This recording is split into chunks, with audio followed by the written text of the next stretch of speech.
Muito boa noite a todos, que a graça e a paz do Senhor esteja sobre todos, amém? Vamos continuar na comunhão da igreja, louvando, adorando, cultuando ao nosso Deus, o Deus autor da vida, o Deus criador do universo, o Deus que nos ama, o Deus que não cansa de nos amar, mesmo nos conhecendo, Ele não desiste de nos amar. Quase sempre todos nós damos muitos motivos a Deus para que Ele deixasse de nos amar. Mas Ele continua, porque Ele nos amava já desde antes mesmo de nascermos. E é porque Ele conhece a nossa fraqueza, é porque Ele conhece a nossa fragilidade, é porque Ele conhece o meu jeitão, o seu jeitão, é que Ele nos ama ainda mais. Que bom estarmos juntos. Nós vamos dedicar algum tempo agora para nos voltarmos para a palavra do Senhor Deus, a Bíblia Sagrada, a revelação de Deus para a sua vida. A revelação e a palavra de Deus, não é uma das revelações e nenhuma das palavras, é a palavra de Deus, quer dizer, não tem outra. É a revelação, porque não existe outra revelação divina fora da Bíblia Sagrada. E é por isso que nós vamos mais uma vez fazer o que sempre fazemos em nossos cultos, em nossas reuniões: olhar para a palavra de Deus, para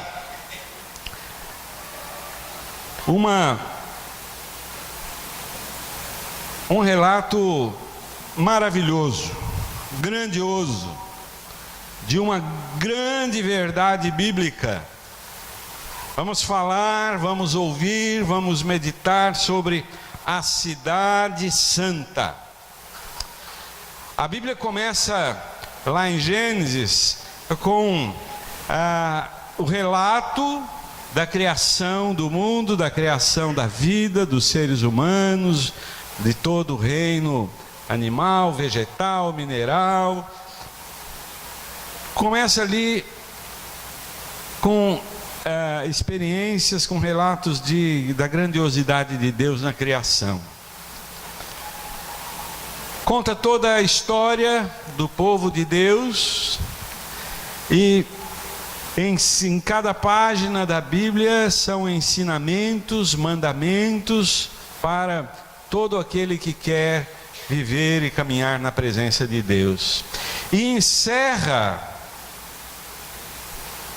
especialmente os capítulos 21 e 22, últimos capítulos da Bíblia, do livro de Apocalipse, encerra falando de uma grande realidade que nem sempre nos lembramos dela. Uma realidade que mais dias, menos dias, estaremos vivendo.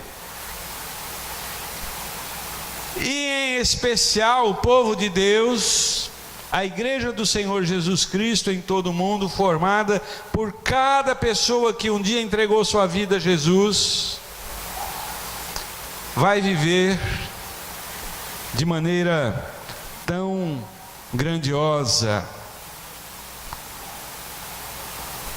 a cidade santa. Será que alguém consegue enxergar exatamente, formar na sua mente uma imagem fiel de uma paisagem que nunca viu?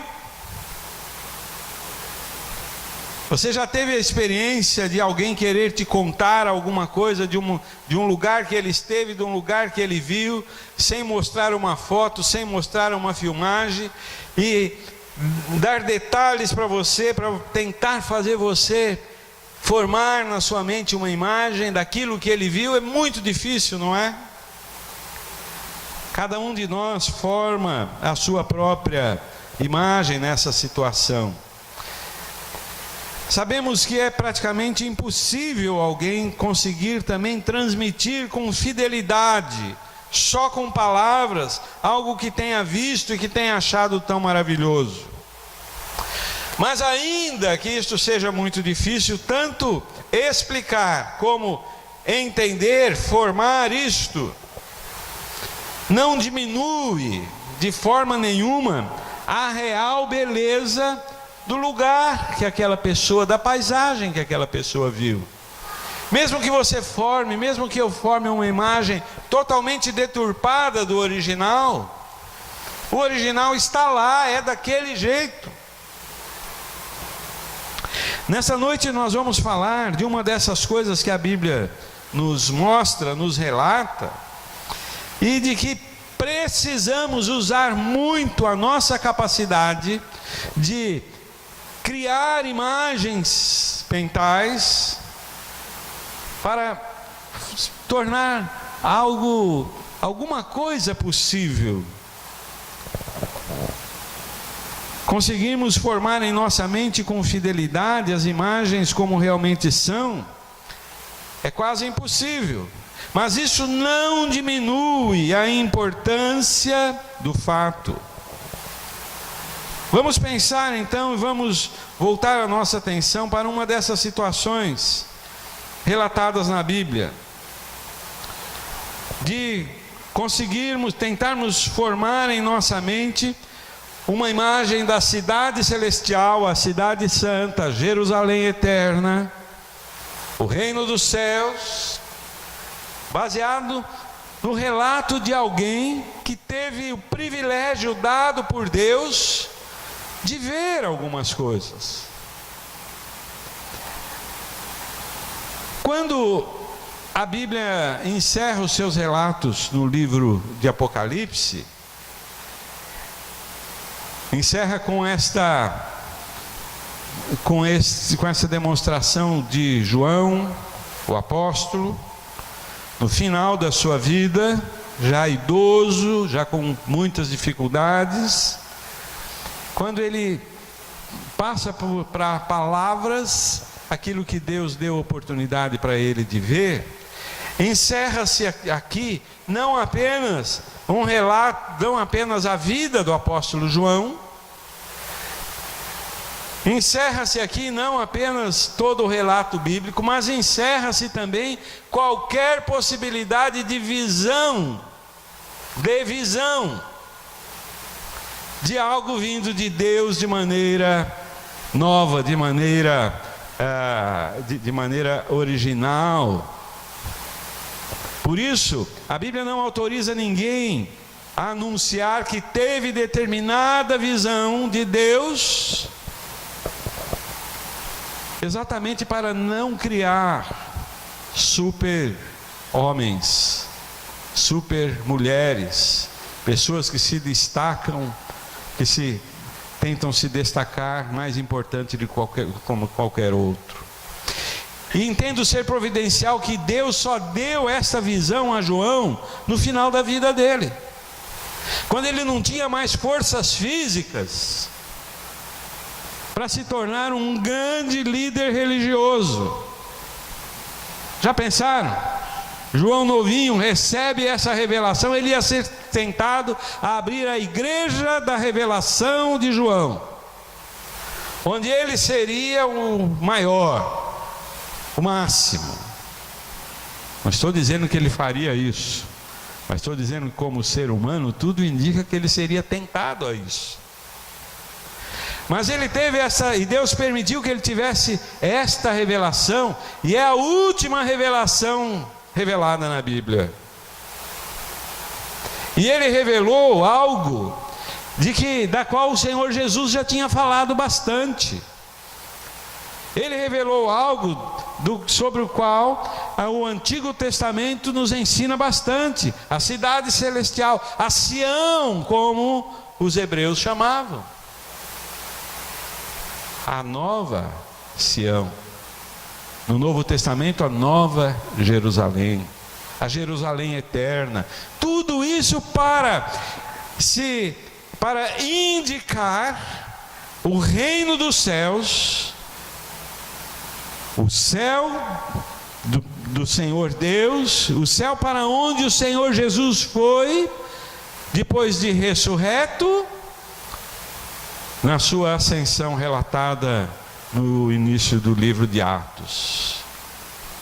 O reino dos céus, aquele lugar para onde Jesus foi, e disse que ele foi preparar um lugar para que onde ele estivesse junto com ele todos aqueles que o seguiram, que o aceitaram, que o amaram.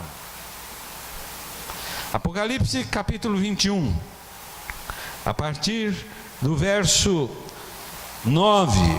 Abra sua Bíblia, vamos fazer essa leitura, depois deixe sua Bíblia aberta nesse texto.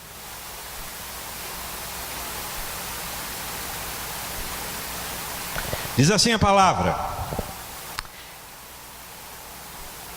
versículo 9, capítulo 21. E veio a mim, João falando, um dos 7 anjos que tinha 7 taças cheias das últimas 7 pragas, e falou comigo, dizendo: vem, mostrar-te-ei a esposa, a mulher do Cordeiro. E levou-me em espírito a um grande alto monte, e mostrou-se a grande cidade, a santa Jerusalém, que de Deus descia dos céus. E tinha a glória de Deus, e a sua luz era semelhante a uma pedra preciosíssima. Está formando aí a imagem na sua mente? A sua luz era semelhante a uma pedra preciosíssima, como a pedra de jaspe, como o cristal resplandecente. E tinha um alto muro com 12 portas, e nas portas 12 anjos, e nomes escritos sobre elas, que são os nomes das 12 tribos dos filhos de Israel. Do lado do levante tinha 3 portas, do lado do norte 3 portas, do lado do sul 3 portas, do lado do poente 3 portas. E o muro da cidade tinha 12 fundamentos, e neles os nomes dos 12 apóstolos do Cordeiro.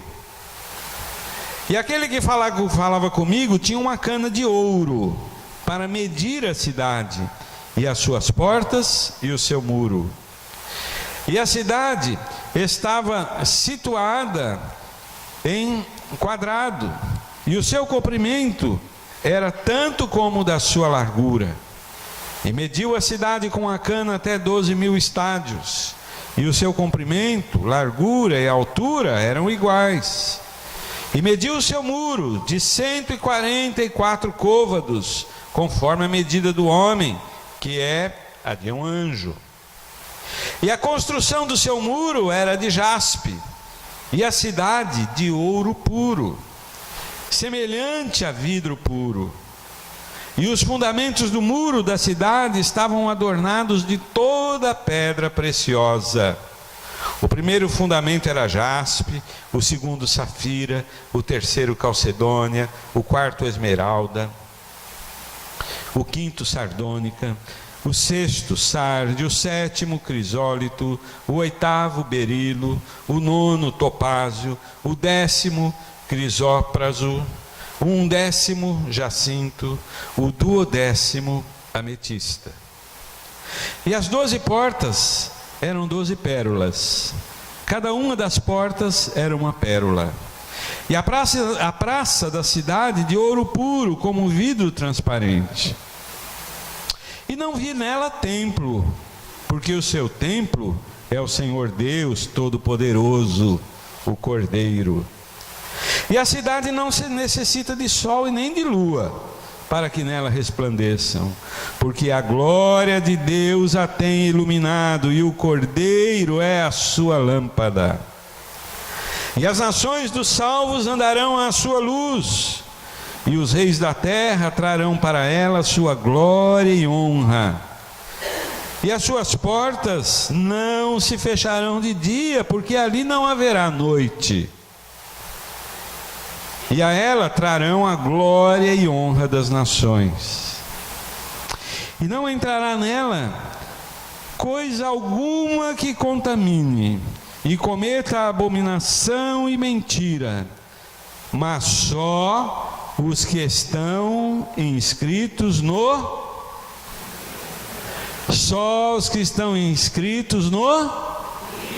livro da vida do Cordeiro. Fica difícil, como eu disse no início, fazermos essa imagem, até porque a maioria dessas pedras aqui eu nunca vi. Tem a mínima ideia da sua aparência. A gente pode até procurar, pesquisar, ver alguma, mas pessoalmente, talvez uma safira eu tenha visto numa exposição uma vez. Não sei se vi qualquer outra de uma dessas pedras. Alguém já viu pessoalmente assim todas essas pedras preciosas? Não? Por isso a dificuldade de formar a imagem, não é? Mas uma coisa nós sabemos, deve ser muito bonito. Mas nós não vamos nos preocupar nessa noite com as coisas que o texto diz e que nós não vimos pessoalmente. Nós vamos nos preocupar com as coisas principais que o texto relata e que são claras no texto e que estão perfeitamente ao nosso alcance. A palavra de Deus nos ensina isto, que as coisas que estão obscuras na Bíblia não são para nós, são para Deus, mas as que estão claras, estas sim são para nós, para as nossas descendências e para obedecermos, para vivermos. Então não se preocupe se você não viu uma esmeralda, se você nunca viu uma sardônica, um jacinto. O único jacinto que eu conheci foi meu sogro, que se chamava Jacinto. Então não vamos nos preocupar com isso, até porque eu espero que na eternidade nós possamos estar juntos, olhando essas pedras, essas portas, essas torres, essas construções. Nós vamos olhar para o texto, para aquelas coisas que estão claras e que realmente fazem toda a diferença, e que você não precisa nem usar a imaginação para entender, porque elas são reais.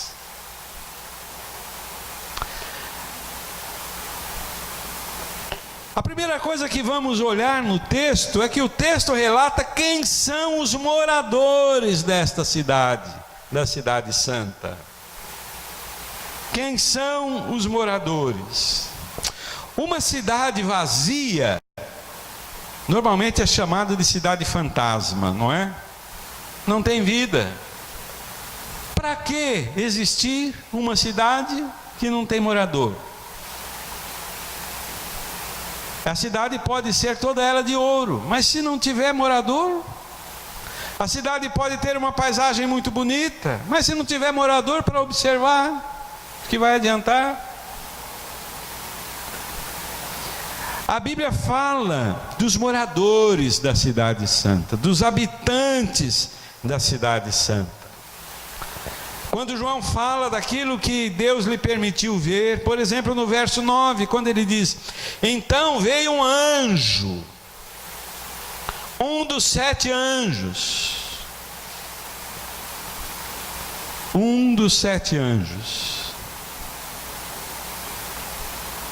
que tem as 7 taças cheias dos últimos flagelos ou pragas, e falou comigo, dizendo: vem, mostrar-te-ei a noiva, a esposa do Cordeiro.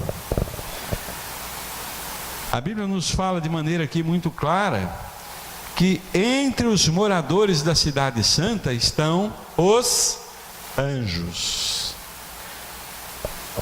Tanta curiosidade a respeito de anjos, né? Como são os anjos? Não tenha pressa, um dia eu espero que você possa satisfazer a sua curiosidade, assim como eu quero satisfazer a minha. Então não se preocupe como é o anjo, mas eles estão lá. Eles estão lá, e eles estão lá por uma razão muito clara, porque Deus os criou para estarem lá. Há alguns significados importantes, algumas simbologias importantes em todo o livro de Apocalipse. Algumas delas são facilmente entendíveis, outras não, por enquanto. Mas quando chegarmos lá, vamos entender na sua totalidade. O número 7 na Bíblia se repete em várias vezes, e quase sempre que o número 7 aparece na Bíblia, ele está se referindo a um costume hebreu, a um costume das antigas gerações, de interpretar o 7 como a totalidade divina, presença divina. Uma espécie de um código que era conhecido ali, naquela cultura, e que se desenvolveu durante algum tempo, que até hoje os judeus ainda têm. Quando fala de 7 anjos, está falando de uma multidão de anjos. Não existem só 7 anjos no céu. Ele viu 7 anjos. O número 7 representa a totalidade de Deus. Seres celestiais, anjos são seres celestiais que foram criados para servir a Deus no céu. Tem gente que fica preocupado em ver na igreja anjos voando, né? Cuidado, pode ser qualquer outra coisa, mas dificilmente será um anjo. Os anjos não foram criados para vir aqui. Está cheio de filme, de coisa no cinema, na televisão, né? De anjos vindo e fazendo isso. Eles não foram criados para isso. Eles foram criados para viver e servir a Deus no céu, na cidade santa. Uma cidade vazia não é uma cidade, é um cenário. A cidade é feita do complemento de tudo que há nela com os seus habitantes. 7 taças. A taça é uma expressão da forma abundante de como Deus age, e nesse caso aqui, de como Deus derramará sobre os ímpios a sua ira. No capítulo 16 está uma descrição do conteúdo de cada uma dessas taças. Nós não vamos nominá-las aqui hoje, mas você pode olhar depois. Taça aqui é aquela ideia de que a gente fala assim: eu estava com tanta sede que eu beberia agora um balde de água. A taça é a forma generosa de Deus despejar sobre nós tanto bênçãos como também o quê? Tem medo de falar? Maldição. A Bíblia é clara. O Senhor Deus diz assim: olha, ponho diante de vós bênção e maldição. Escolha o que você quer. Se você quiser, se você escolher bênção, se prepare que você vai ter muita bênção, balde de bênçãos, taças de bênçãos. Mas se você escolher maldição, vai ser da mesma medida. Então, taças é o sinal da generosidade de Deus. Forma abundante como Deus derramará, nesse caso aqui, derramará a sua ira sobre os ímpios, aqueles que não aceitaram Jesus. 7 flagelos pode se referir ao julgamento final, na volta de Jesus, quando ninguém escapará de prestar contas ao Senhor, conforme o capítulo 15, verso 11. Você pode anotar e olhar lá também. Os moradores, entre os moradores dos céus estão os anjos. E eles estão ali para servir ao Senhor, e eles estão ali para cumprirem a razão pela qual foram criados. E eles conhecem a cidade santa. Eles conhecem cada detalhe da cidade santa. Há pouco tempo visitei uma região da capital, que fui no encontro, falar no encontro de pastores, e tive algum problema para chegar lá, e depois para voltar, para sair daquela região, um pastor me aconselhou, falou: olha, eu vou te guiar até determinado lugar, porque tem aqui perto uns lugares que você entrar pode ser perigoso. Quando a gente viaja e quer conhecer algum lugar, é recomendável que se contrate um guia do local, para ele te levar nos locais que realmente conhece. Se você for sozinho, você não vai conhecer tudo, pode entrar em perigo, alguma coisa assim. E os anjos aqui falam a João exatamente isso: olha, vem aqui que eu vou ser o seu guia na cidade celestial. Eu vou te mostrar, entre todas as coisas aqui, eu vou te mostrar também a noiva, a esposa do Cordeiro. Você quer saber o que é isso? Garanta sua entrada no céu. E eu não tenho dúvida que você saberá, nos seus detalhes.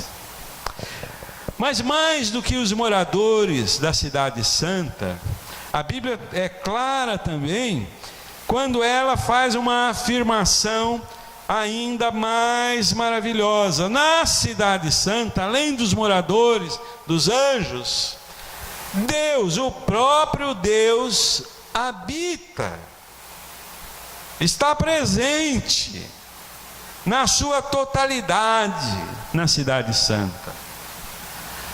E a visão que teremos de Deus ali é aquela visão que a palavra de Deus nos ensina. É uma visão clara, não é mais como um enigma no espelho, não é mais por sombras, não é mais com uma visão deformada. No céu, como não tem doença, não tem tristeza, não tem dor, ninguém sofrerá, por exemplo, de catarata. E você vai chegar lá, mesmo que você tenha partido com catarata daqui, você vai chegar lá com uma visão tão perfeita, que você vai poder enxergar a plenitude de Deus. Isso é bom, não é, meu irmão? Cidade santa, Deus habita lá. Capítulo 21, verso 10 e 11. E me transportou em espírito até uma grande e elevada montanha, e me mostrou a cidade santa, a Jerusalém, que descia do céu da parte de Deus, a qual tem a glória de Deus, e o seu fulgor era semelhante a uma pedra preciosíssima, como a pedra de jaspe cristalina. Eu não tenho a mínima ideia do que seja uma pedra de jaspe cristalina, mas eu posso fazer uma ideia do que é o brilho da presença de Deus, da pessoa de Deus, da santidade de Deus, na sua total divindade. Deus habita lá.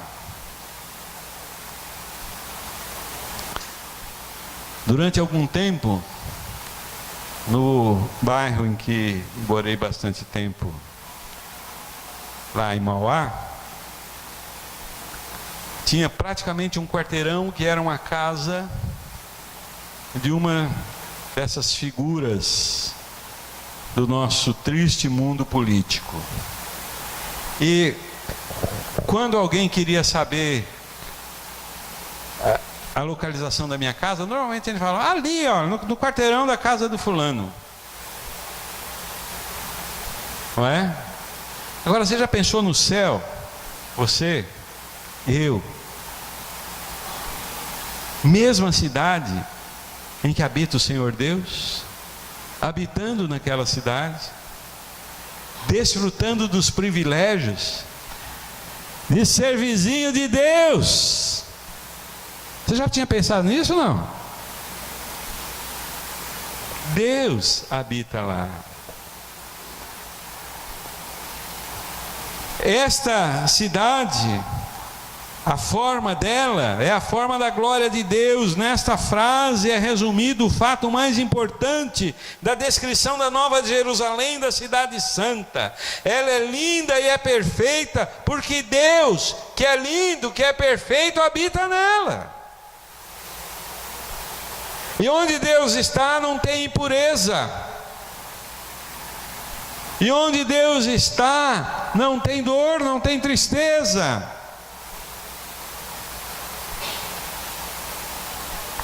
A cidade brilha. O fulgor, diz a palavra, era semelhante à pedra preciosíssima.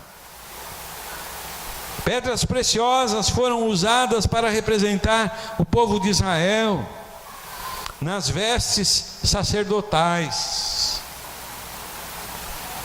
A veste do cerimonial para os sacerdotes, a palavra de Deus diz lá em Êxodo, por exemplo, 39, que elas eram cravejadas de muitas pedras preciosas.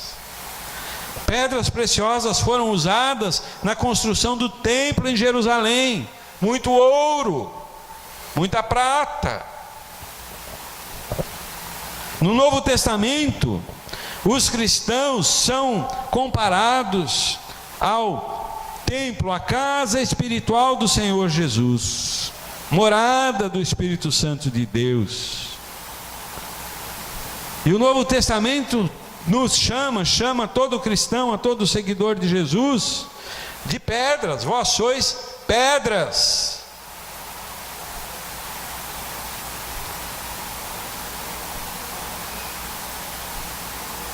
Que tipo de pedra temos sido?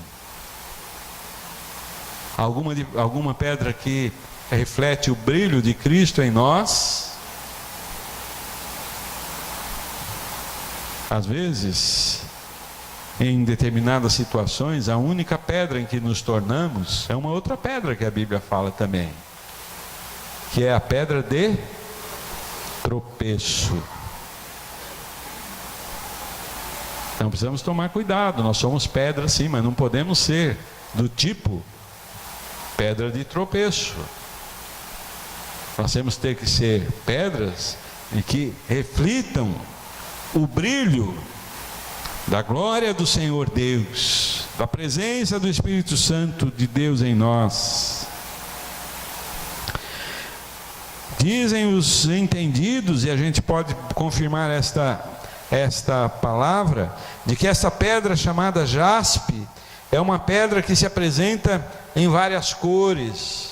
Apocalipse mesmo, capítulo 4, verso 3, fala sobre isso, que o seu resplendor é algo magnífico. Pedras preciosas, portanto, são grandemente cobiçadas. Alguns países muito pobres do continente africano são riquíssimos em pedras preciosas, especialmente diamantes. O país do continente africano que conseguiu não se deixar totalmente dominado e se libertar da exploração e poder usufruir da exploração de diamante, aqueles que gostam do assunto sabem disso, é a África do Sul. Eu tenho parentes que vivem na África do Sul, sobrinha que vive na África do Sul, meu cunhado, pastor Pedro, e a minha irmã Valquíria foram missionários da nossa Junta de Missões Mundiais na África do Sul. E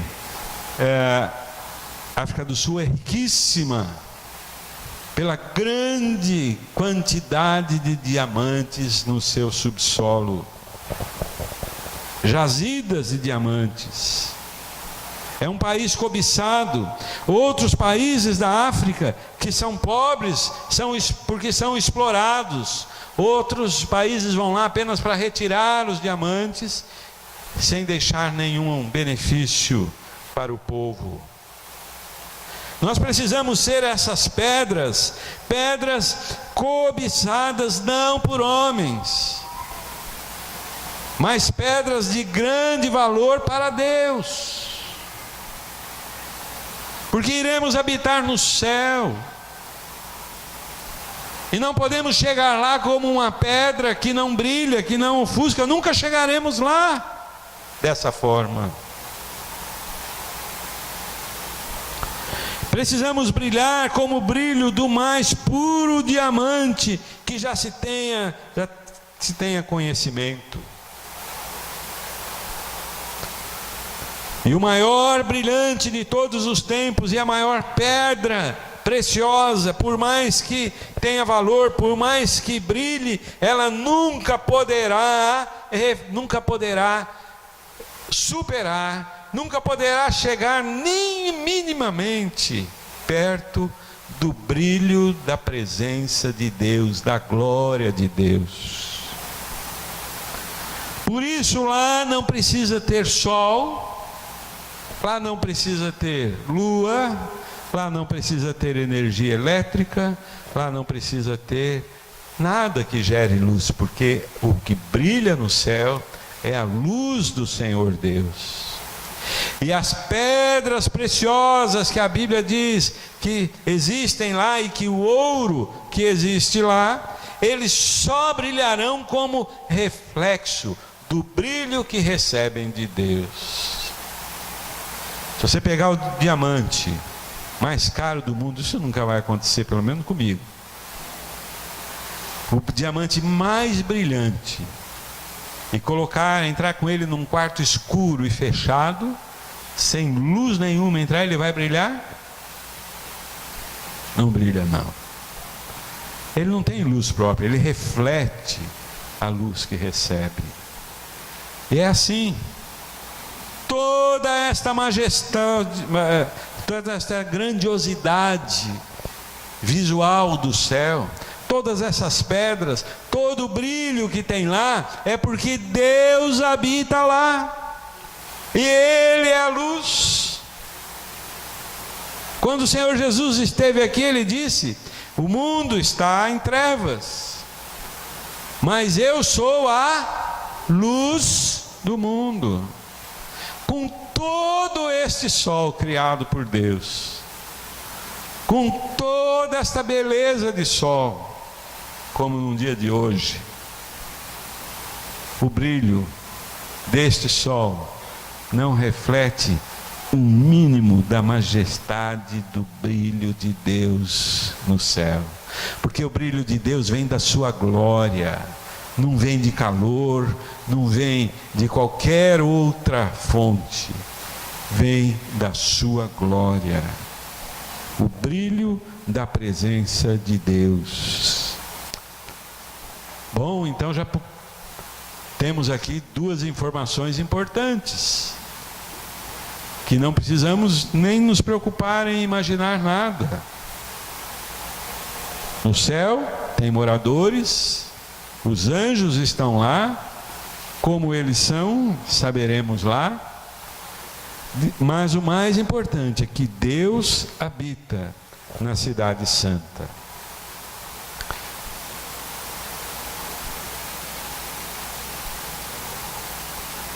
Hoje, quando se fala de viajar para um determinado lugar, há algumas preocupações. Dependendo da região que você vai, nos nossos dias a preocupação é: já tomou vacina?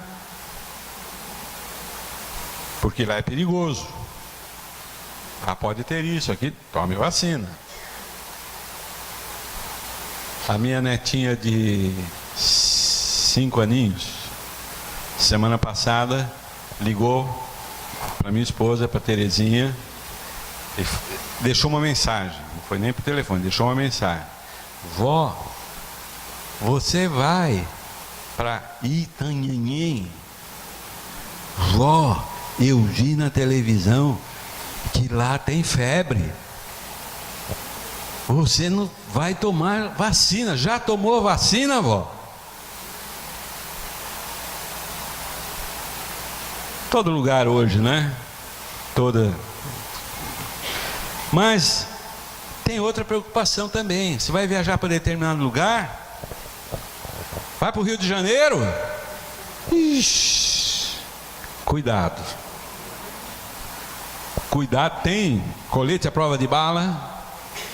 A turma também exagera, né?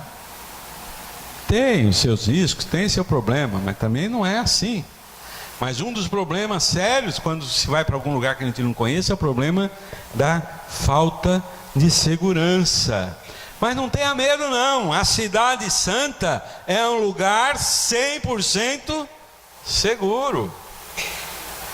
Não precisa se preocupar com vacina, não precisa se preocupar com falta de segurança.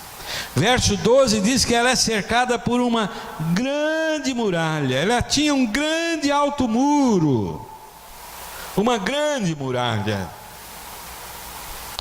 O presidente dos Estados Unidos está querendo construir um muro, uma grande muralha na fronteira com o México, né? Porque ele acha que desta maneira ele protege o seu país. Não um muro grosseiro, essa muralha que João viu na Cidade Santa. Não é um muro grosseiro, não é um muro mal acabado, não é um muro que só ficou no bloco porque não teve dinheiro para rebocar. Não é um muro que está lá esburacado, feio, sem pintura. Não. O muro que João viu está descrito dos versos 18 até o 21. Ele é revestido, não de revestimento cerâmico, não de revestimento de primeira qualidade, mas ele é revestido de pedras preciosas. Todas essas pedras que estão relatadas aí entre o verso 18 e 21. A Cidade Santa é um lugar seguro porque ela tem muitas portas. Ela tem portas, e essas são portas extremamente fortes. Verso 20 nos fala sobre todas essas pedras, e lá mais à frente vai falar sobre as portas da Cidade Santa. O verso 20 fala sobre a praça que há na cidade, ponto de encontro. E nem precisa ter uma viatura da polícia parada. Não precisa ter câmera de vigilância. Não tem guardador de carro. Já pensou que beleza não ter guardador de carro? Nem precisa de intervenção militar. A cidade é um lugar seguro, porque o Senhor dos Senhores, o Rei dos Reis, habita lá, e é Ele quem administra a Cidade Santa. Ele criou e Ele administra a Cidade Santa. O administrador mais que perfeito. A Cidade Santa é um lugar seguro. Mas ainda mais, a Cidade Santa, uma cidade, é uma cidade que não tem templo, nem sol, nem lua. No Brasil, na menor vila que você chegar, muito provavelmente você vai encontrar ali algum templo religioso. Quase sempre, especialmente nas cidades do interior, quase sempre a principal praça da cidade está lá um templo religioso. Eu conheço poucas cidades do Brasil, Mas eu só conheço uma cidade em que na praça principal, o templo principal daquela cidade não é um templo católico. É um templo batista. Você já esteve em Monte Verde? Alguém já esteve em Monte Verde? Já estiveram? É perto aí, tão fácil de ir, né? Na divisa aí de São Paulo e Minas. Perceberam que é na praça? O templo principal lá é uma igreja batista. Eu, quando fiquei sabendo disso lá, procurei me informar. E toda aquela região ali foram comprados por imigrantes americanos batistas, fugindo da guerra da secessão nos Estados Unidos. Vieram para cá e compraram toda aquela região. E aí as famílias de batistas que foram chegando, foram dividindo um pedaço para um, para outro, para outro, para outro. A primeira coisa que eles construíram foi a igreja batista, e a cidade cresceu em volta da igreja batista. Está lá. É uma igreja muito antiga e que vive, não é uma grande igreja, mas é que tem um significado histórico muito importante para a região. Uma curiosidade. Mas, ainda assim, no céu, não tem um templo. Não tem templo nem de Salomão e nem de qualquer outro. Não tem templo. Sem templo, por quê? O templo é o Senhor Deus Todo-Poderoso. Verso 22. E nela não vi templo, porque o templo é o Senhor Deus Todo-Poderoso, o Cordeiro.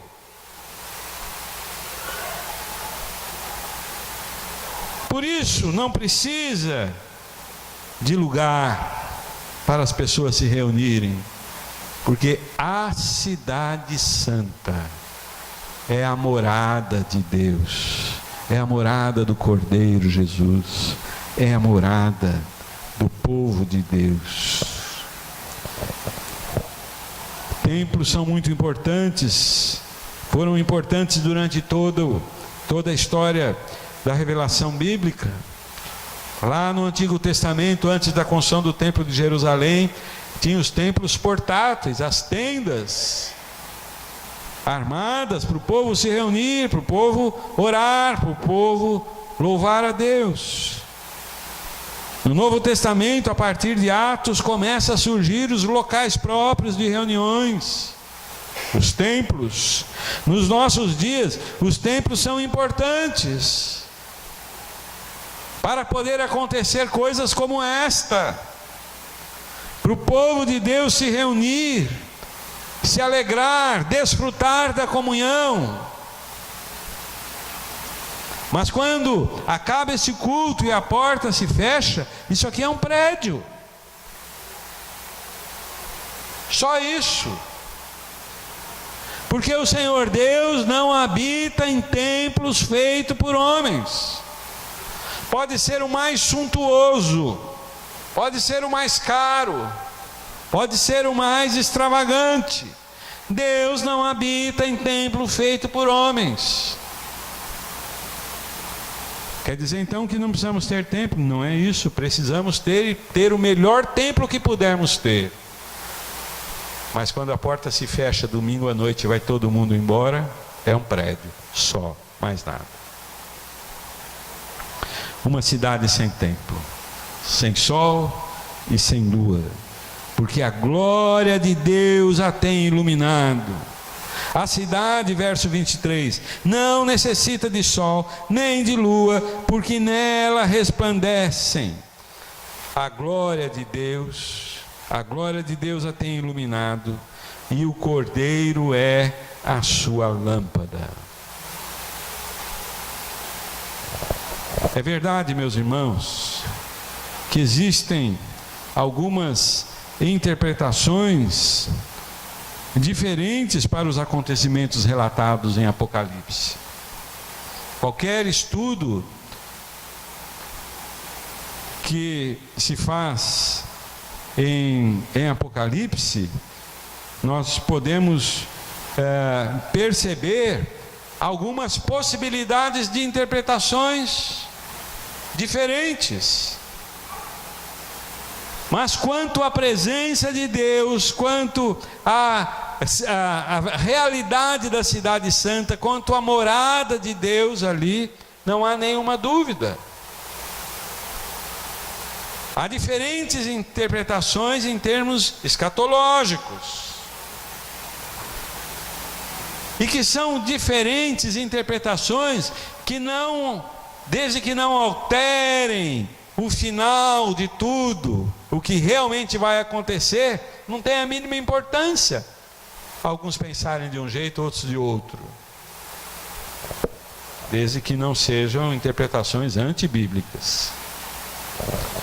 Mas aquilo que é essencial, a Bíblia nos ensina, que nos fala de muitas coisas que não entenderemos enquanto vivemos aqui, mas que um dia veremos como realmente é.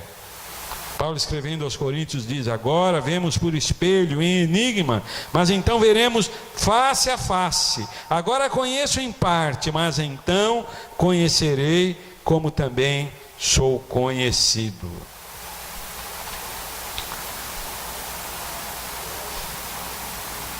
Tantas informações maravilhosas sobre a cidade santa, né? Mas veja só, tudo isso não terá nenhum significado para você se você não estiver lá, se você não estiver garantida a sua entrada na cidade santa. Na cidade santa só entra os que têm os seus nomes inscritos no livro da vida, verso 27. E nela não entrará coisa alguma que contamine, e que cometa abominação e mentira, mas só os que estão inscritos no livro da vida do Cordeiro.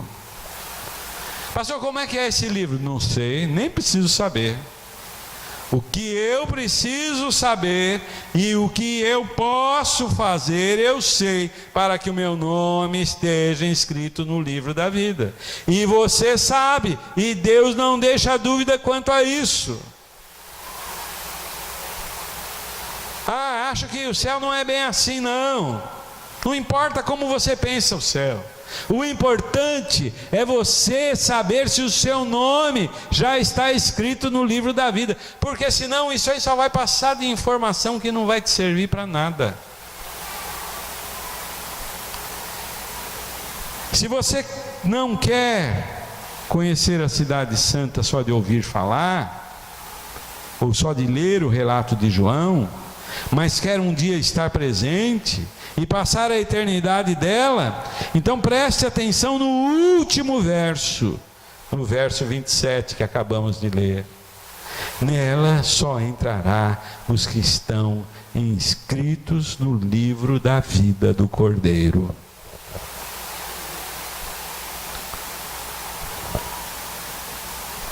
E a Bíblia não deixa nenhuma dúvida de como ter o seu nome inscrito no livro do Cordeiro.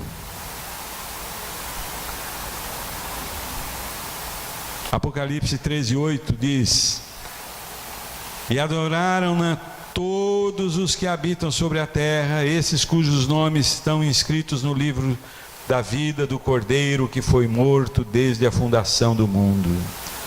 Palavra do Senhor Jesus em Lucas 10:20: mas não vos alegreis porque se sujeitam os espíritos, alegrai-vos antes por estarem os vossos nomes inscritos no céu.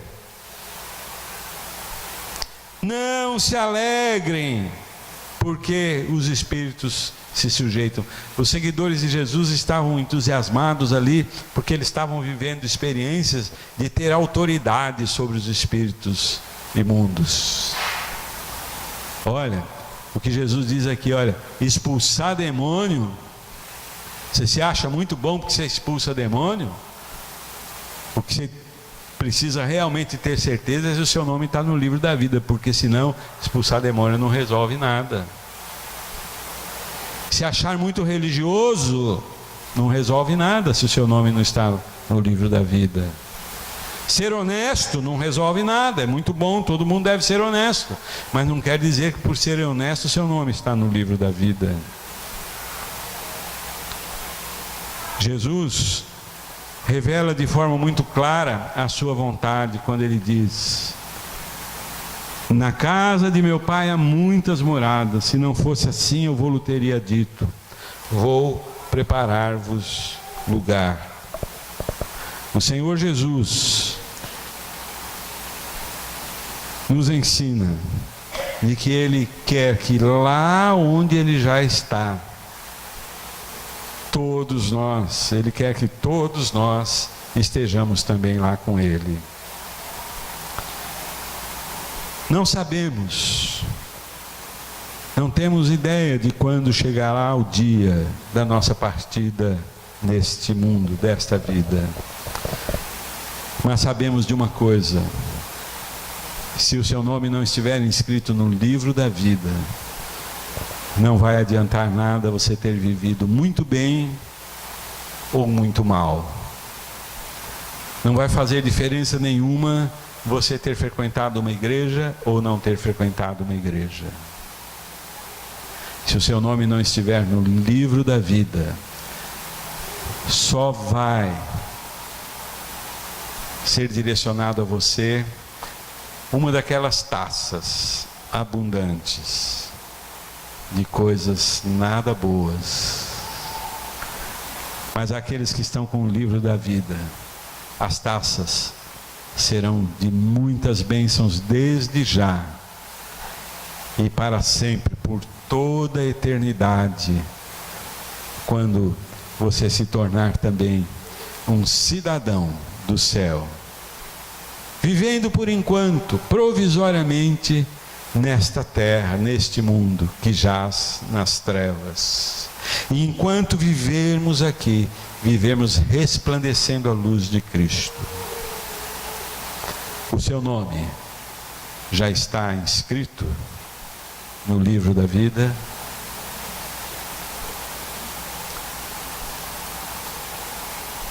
Tantas pessoas estão preocupadas de saber direitinho como é o céu com detalhes. Como vimos, a Bíblia fala alguma coisa, mas ainda assim não podemos fazer ideia da realidade de como é o céu. Mas de alguma coisa podemos ter certeza do que é principal: Deus habita lá, Jesus está lá, e Ele foi preparar lugar para todos os que tiverem os seus nomes inscritos no livro da vida.